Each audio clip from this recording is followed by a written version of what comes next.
फाल्गुन मासरे आम ओडिशारे विभिन्न तिथि और भिन्न भिन्न बारे श्री राधा कृष्णंकर दोल यात्रा भिन्न भिन्न जगार संपादित होता है। ये यात्राटी मुख्यतः आम गोपाल संप्रदायंकर, कारण प्रभु श्रीकृष्ण गोपपुर गोप बालक भाव लीलाखेला करथिले।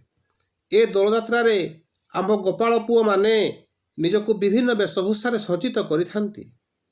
आज्ञा आज आसतु जानिबा आम चैनल माध्यम गोपाल वेशरे गोपाल माने केतोटी उपकरण नहीं निजको साजसज्जित करिथांती।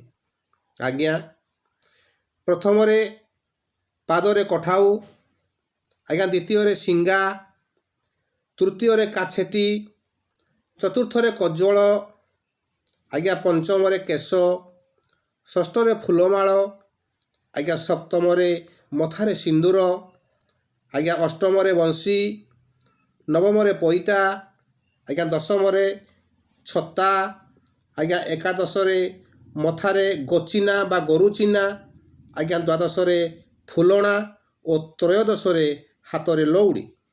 आज्ञा यह होची गोपाल पुओ मानकर गोपाल वेश। आज्ञा यदि भिडियोटी आपको भल लगिला तेबे लाइक करी शेयर करिया को भूलंतु नहीं।